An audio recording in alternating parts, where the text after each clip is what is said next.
하나님의 말씀 같이 나누겠습니다. 하나님의 말씀 사도행전 21장 1절부터 16절까지 말씀입니다. 우리가 그들을 작별하고 배를 타고 고스로 가서 이튿날 로도에 이르러 거기서부터 바다라로 가서 베니게로 건너가는 배를 만나서 타고 가다가 구브로를 바라보고 이를 왼편에 두고 수리아로 항해하여 두로에서 상륙하니 거기서 배의 짐을 풀려 함이로다. 제자들을 찾아 거기서 이레를 머물더니 그 제자들이 성령의 감동으로 바울더러 예루살렘에 들어가지 말라 하더라. 이 여러 날을 지낸 후 우리가 떠나갈새 그들이 다 그 처자와 함께 성문 밖까지 전송하거늘 우리가 바닷가에서 무릎을 꿇어 기도하고 서로 작별한 후 우리는 배에 오르고 그들은 집으로 돌아가니라. 두로를 떠나 항해를 마치고 돌레마이에 이르러 형제들에게 안부를 묻고 그들과 함께 하루를 있다가 이튿날 떠나 가이사랴에 이르러 7 집사 중 하나인 전도자 빌립의 집에 들어가서 머무르니라. 그에게 딸이 4이 있으니 처녀로 예언하는 자라. 여러 날 머물러 있더니 아가보라 하는 한 선지자가 유대로부터 내려와 우리에게 와서 바울의 띠를 가져다가 자기 수족을 잡아 매고 말하기를 성령이 말씀하시되 예루살렘에서 유대인들이 이같이 이 띠 임자를 결박하여 이방인의 손에 넘겨주리라 하거늘 우리가 그 말을 듣고 이곳 사람들과 더불어 바울에게 예루살렘으로 올라가지 말라 권하니 바울이 대답하되 여러분이 어찌하여 울어 내 마음을 상하게 하느냐. 나는 주 예수의 이름을 위하여 결박당할 뿐만 아니라 예루살렘에서 죽을 것도 각오하였노라 하니 그가 권함을 받지 아니하므로 우리가 주의 뜻대로 이루어지이다 하고 그쳤노라. 이 여러 날 후에 여장을 꾸려 예루살렘으로 올라갈새 가이사랴에 몇 제자가 함께 가며 한 오랜 제자 구브로 사람 나손을 데리고 가니 이는 우리가 그의 집에 머물려 함이라. 아멘.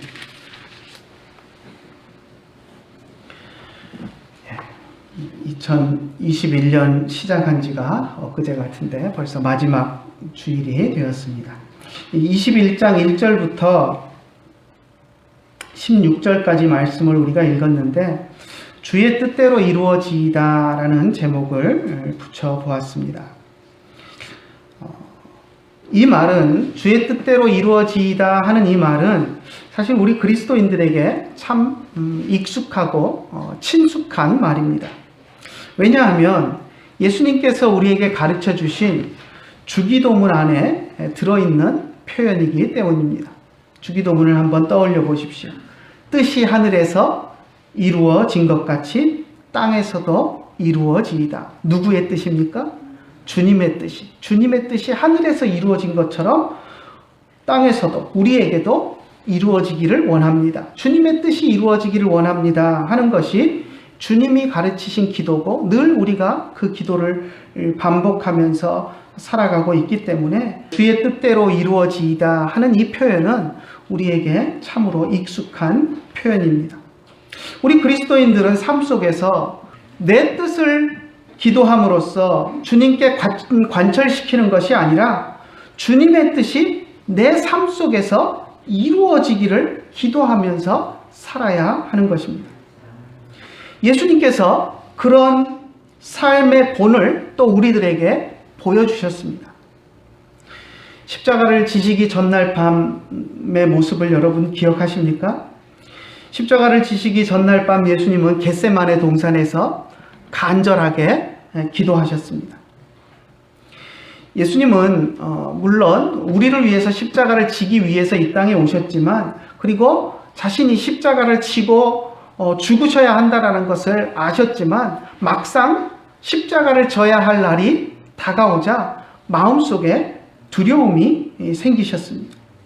십자가의 고난과 죽음 앞에 두려움이 생겨서 가능하면 그것을 피하고 싶다라는 마음이 들었습니다.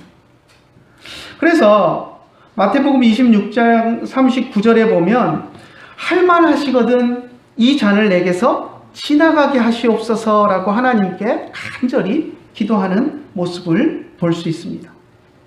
그런데 곧 이어서 다시 기도하기를 그러나 나의 원대로 마옵시고 아버지의 원대로 하옵소서라고 기도했습니다. 주의 뜻대로 이루어지이다 라고 기도하시는 모범을 우리에게 보여주신 것입니다. 오늘 우리가 읽은 사도행전 21장 1절에서 16절에도 보면 사도 바울이 또 사도 바울과 함께 했던 많은 성도들이 주의 뜻대로 이루어지이다 하는 그런 삶의 태도로 서 있는 것을 우리들이 볼 수 있습니다. 지난주에 우리가 밀레도에서 사도 바울이 에베소 장로들을 초청하여서 이제 마지막 당부를 하고 예루살렘을 향해서 배를 타고 떠나는 그런 모습을 보았었습니다. 오늘 우리가 읽은 본문에 보면 이제 1절부터 3절에 밀레도에서 떠난 바울이 어떤 곳들을 거쳐서 예루살렘으로 가는지 그 여정을 기록하고 있습니다. 바울이 탄 배가 소아시아 연안에 있는 여러 항구 도시들을 거쳐서 구브로 섬 옆을 끼고 항해해서 수리아에 있는 두로항에 들어가는 장면을 볼 수 있습니다. 1절에 보면 고스로 가서 로도를 지나서 바다라로 가서 하면서 이렇게 여러 항구 도시들을 이야기하는데 다 에베소 아래쪽에 있는 소아시아 연안에 있는 그런 도시들입니다. 그리고 베니게 항을 거쳐서 구브로 섬, 지중해 있는 구브로 섬을 왼편으로 끼고 아주 자세하게 기록하고 있는데요. 항로를 이렇게 끼고 이제 수리아에 있는 두로, 우리가 두로와 시돈, 이스라엘 땅 북쪽에 있는 베니게 지방에 있는 두로와 시돈이 유명한 또 항구인데요. 거기 그 중에 두로에 상륙하였다가 그곳에서 또 배를 타고 해안을 따라서 남쪽으로 예루살렘 가장 가까이에 있는 항구 도시까지 배를 타고 가기 위해서 두로에서 이제 배를 타고 더 내려가면서 가이사랴까지 가는 그런 모습들을 보여주고 있습니다.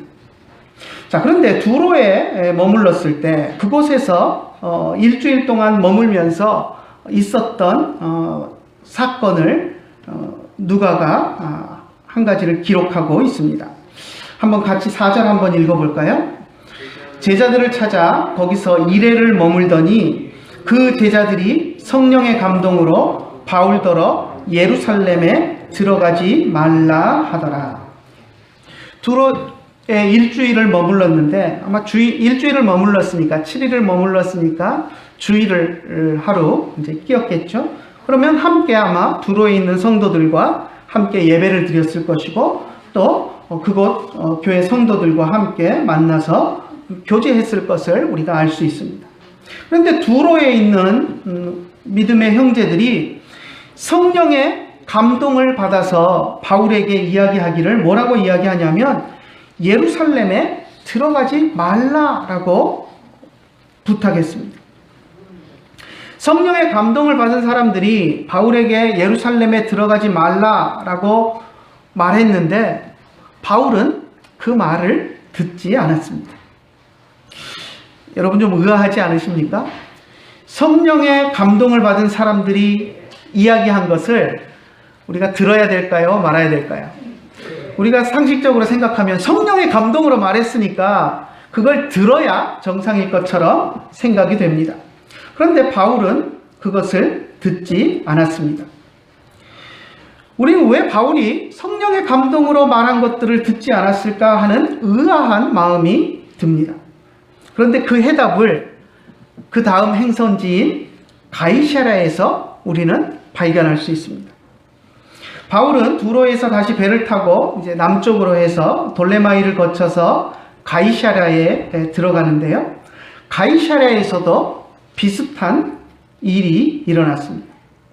자, 예루살렘에 빨리 가기 위해서 이제 예루살렘에 가장 가까이 있는 항구 도시 가이사랴로 이동을 했는데, 자, 가이사랴에는 성령의 은사를 받아서 예언하는 사람들이 있었습니다.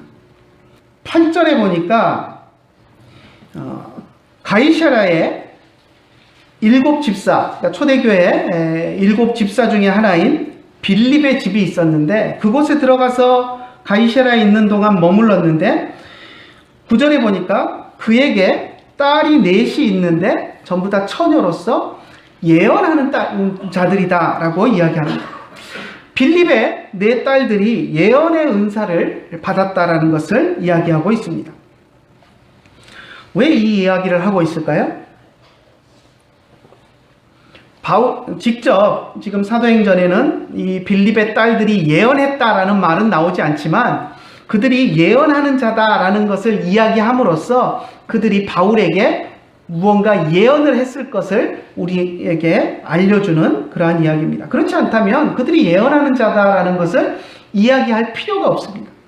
그리고 나서 그 다음에 10절에 보면 아가보라는 또 다른 예언자를 이야기합니다. 그리고 그가 예언한 것에 대해서 이야기를 하는데, 우리가 유추해 보면 앞에 나오는 이 빌립의 네 딸들도 같은 내용을 바울에게 예언을 했었고, 그리고 아가보라는 예언자도 또 예언을 했는데, 그 중에 이제 하나만을 누가가 기록하고 있고, 그러면서 빌립의 네 딸들도 예언하는 자들이다라고 이야기한 것은 그들도 아가보와 같은 예언을 바울에게 했다라는 것을 우리들에게 알려주는 그러한 표현으로 우리가 볼 수 있습니다. 자, 아가보라는 선지자가 유대로부터 와서 바울을 향하여서 예언을 하는데요. 한번 같이 10절과 11절 한번 같이 읽어볼까요? 여러 날 머물러 있더니 아가보라 하는 한 선지자가 유대로부터 내려와 우리에게 와서 바울의 띠를 가져다가 자기 수족을 잡아매고 말하기를, 성령이 말씀하시되 예루살렘에서 유대인들이 이같이 이 띠 임자를 결박하여 이방인의 손에 넘겨주리라 하거늘. 예언을 합니다.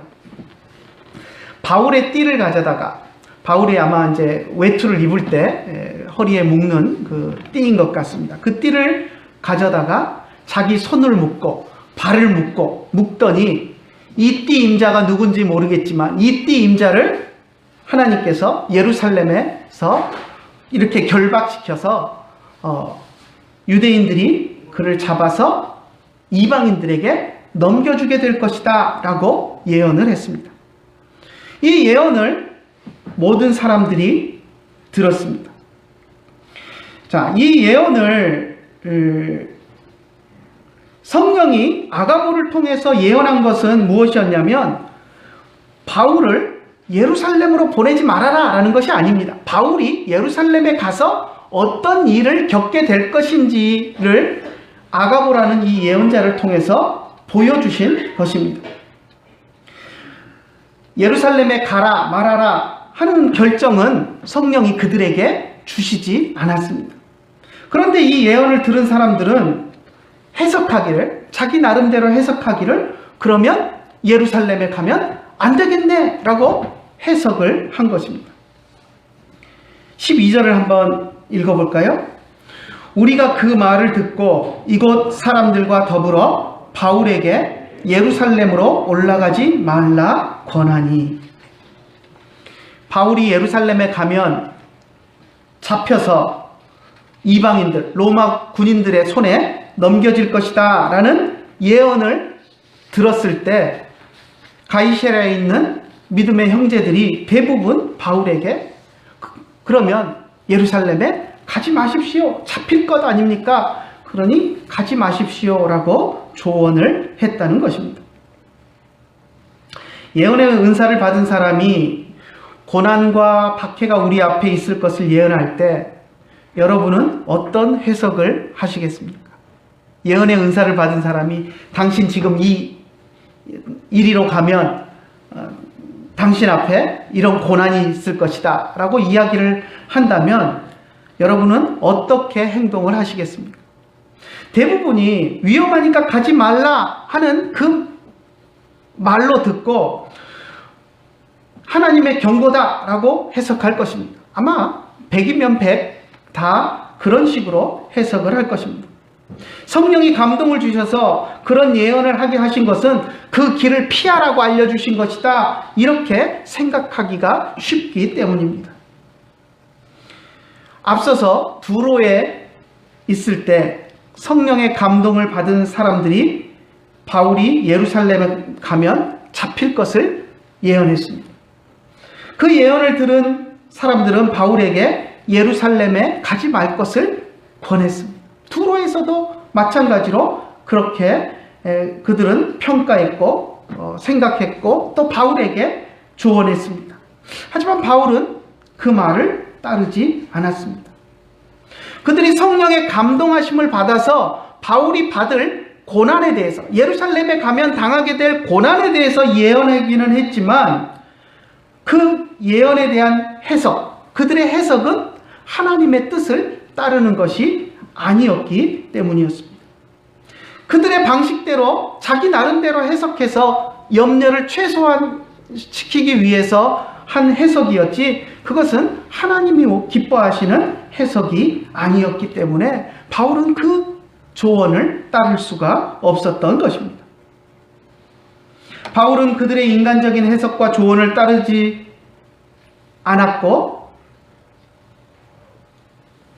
자신이 생각한 대로 하나님이 자신에게 말씀하신 대로 행했습니다.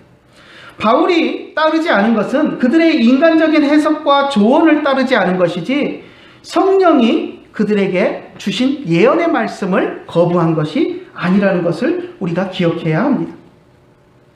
지금 가이사랴에서도 예언자 아가보가 바울의 띠를 가져다가 자기 손발을 묶고서 이 띠 주인이 이 띠 임자가 예루살렘에서 이렇게 결박되어서 이방인들의 손에 넘겨지리라 라고 예언했지만 그것을 예루살렘에 가지 말아라 라는 말로 바울은 해석하지 않았습니다. 바울의 해석은 달랐습니다. 다른 사람들은 이것을 다 예루살렘에 가지 말라는 하나님의 경고가 아닐까 하고 해석했고 바울에게 예루살렘에 가지 말라고 권면했지만 바울은 전혀 다르게 이 말을 해석했습니다. 13절 한번 같이 읽어볼까요? 바울이 대답하되 여러분이 어찌하여 울어 내 마음을 상하게 하느냐? 나는 주 예수의 이름을 위하여 결박당할 뿐만 아니라 예루살렘에서 죽을 것도 각오하였노라 하니. 바울도 예언을 인정했습니다. 자기가 예루살렘에 가면 결박당하고 잡힐 것이다 라는 것을 그 예언을 인정했습니다. 하지만 그는 자신이 예루살렘에서 결박당할 뿐 아니라 죽을지라도 내가 주님이 명령하신 대로 나는 예루살렘으로 가야 한다라는 것을 이야기를 했습니다. 하나님께서 성령의 감동으로 여러 예언자들에게 보여주시고 또 그것을 예언하게 하신 것은 결코 그 길을 피하라라는 뜻이 아니었습니다. 그 예언이 있기 전부터 바울은 이미 자신이 예루살렘에 가면 결박당해서 어려움을 당할 것을 하나님으로부터 듣고 알고 있었습니다. 그리고 그것을 미리 알게 해주신 것이 결박과 환난을 피하라라고 알려주신 것이 아니라 당당하게 맞서라라고 알려주신 것으로 이해했습니다. 우리가 이미 사도행전 20장 23절에서 24절에서 우리는 그것을 보았었습니다.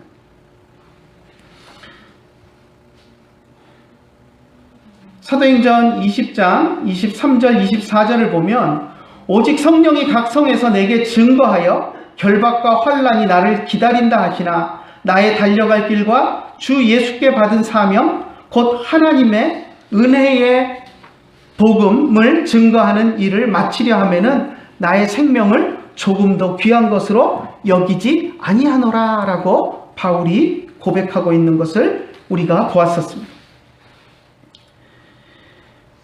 이미 바울은 마케도니아의 여러 성읍을 돌면서 복음을 전하고 있을 때 하나님으로부터 예루살렘에 이제 전도 여행을 마치고 선교 여행을 마치고 예루살렘으로 돌아가게 되면 네가 유대인들에 의해서 결박당하고 로마 군인들에게 넘겨질 것이다 라는 말씀을 여러 차례 들었습니다.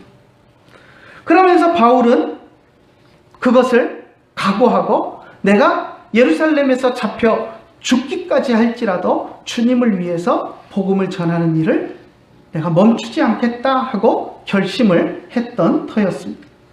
그래서 바울은 두로에서 가이사랴에서 여러 예언자들이 바울이 예루살렘에 가면 잡힐 것을 예언할 때에도 그리고 여러 형제들이 그 예언에 대해서 그 길을 피하라는 하나님의 경고가 아니냐라고 하면서 바울에게 예루살렘에 가지 말라고 조언할 때에도 바울은 그 말을 듣지 않고 내가 예루살렘에 가서 죽을지라도 내가 그곳에 갈 것이다 라고 말하게 되었던 것입니다. 하나님께서 바울에게 또 두로와 가이사랴에 있는 형제들에게 바울이 예루살렘에서 결박당할 것을 예언을 통해서 알려주신 것은 그것을 피하라는 의미가 아니었습니다. 하나님께서는 이미 계획하신 일들을 바울과 여러 성도들에게 보여주시고 그것을 함께 준비하면서 기도하고 담대히 헤쳐나갈 수 있게 하기 위해서 보여주신 것이었습니다. 믿음의 사람은 환난과 핍박이 자신을 기다리고 있다는 것을 알면서도 그것이 하나님의 뜻이라면 주의 뜻대로 이루어지이다 하면서 묵묵히 그 길을 갈 수 있어야 합니다. 가야 합니다. 그 각오를 가지고 사는 것이 바로 믿음인 것입니다. 바울이 나는 주 예수의 이름을 위하여 결박당할 뿐만 아니라 예루살렘에서 죽을 것도 각오하였노라 라고 말했을 때 가이사랴의 모든 형제들이 바울의 말을 받아들였습니다. 바울의 의도가 무엇이고 하나님이 바울에게 어떤 것을 명령하셨는지 그들도 이해했기 때문입니다. 그래서 14절에 보면 그들도 함께 주의 뜻대로 이루어지이다 라고 고백하는 것을 보게 됩니다. 14절 한번 읽어볼까요? 그가 권함을 받지 아니하므로 우리가 주의 뜻대로 이루어지이다 하고 그쳤노라.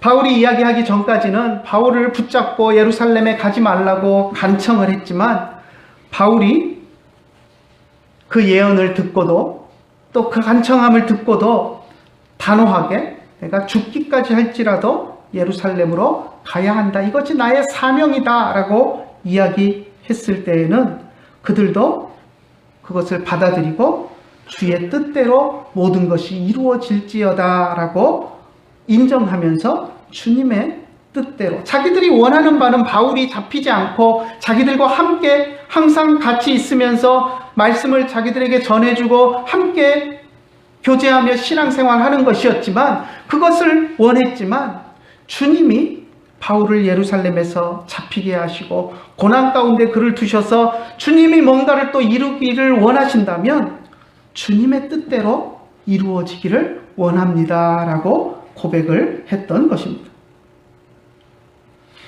그래서 바울은 가이사랴에 있는 성도들과 이제 작별하고 예루살렘을 향해서 떠나가게 됩니다.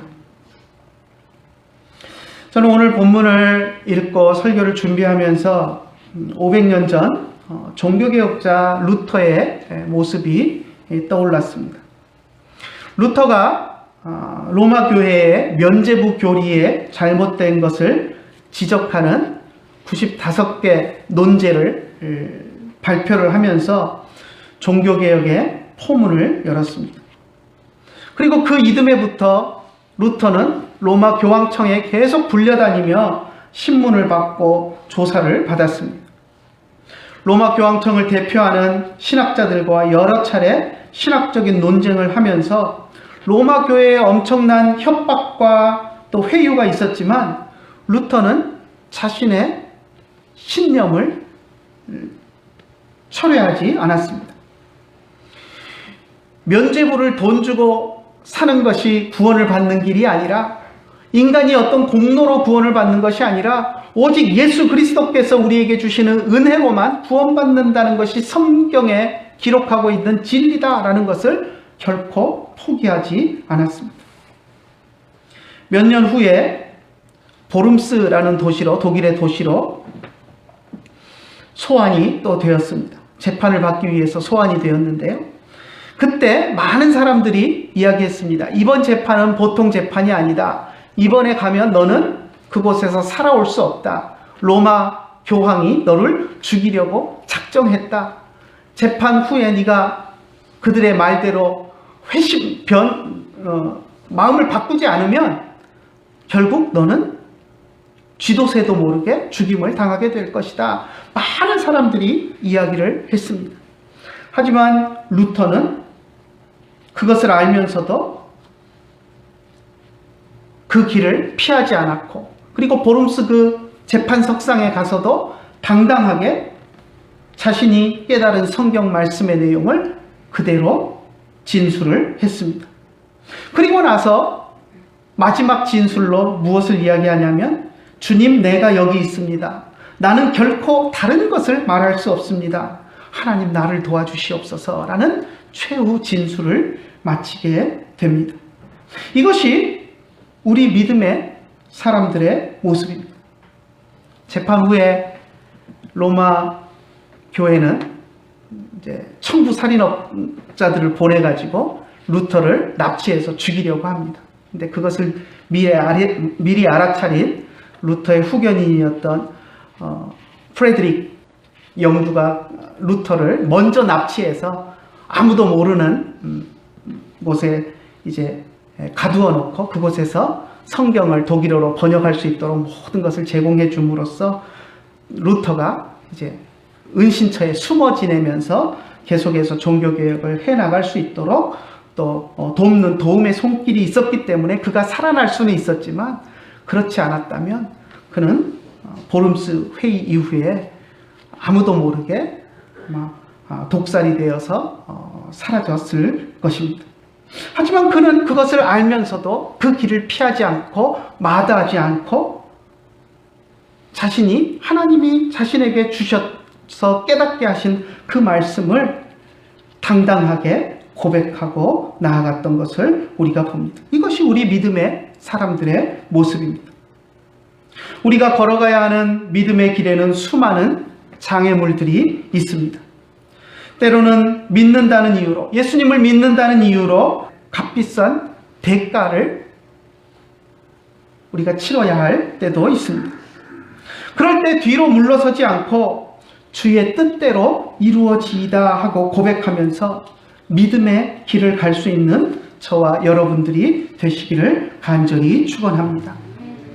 지난 2021년을 돌아보면서 혹시라도 우리가 이런 상황 속에서 믿음의 모습으로 서지 못했던 것이 있다면 주님 앞에 우리의 부끄러운 모습을 회개하고, 그리고 앞으로 다가올 2022년에는 어떤 어려운 상황이 와도 내 믿음을 변치 않고 내 믿음을 물러서지 않고 주님의 뜻대로 이루어지기를 원합니다. 주님의 뜻대로 이루어질지어다 하고 고백하면서 믿음의 길을 당당하게 걸어가는 우리들이 되기를 간절히 축원합니다. 기도하겠습니다.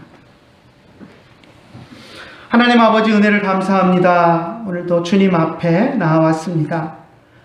지난 2021년 한 해를 돌아보며 우리가 한 주 한 주 주님 앞에 예배하며 하루하루 주님 앞에서 우리가 살아왔던 날들을 우리가 되돌아봅니다.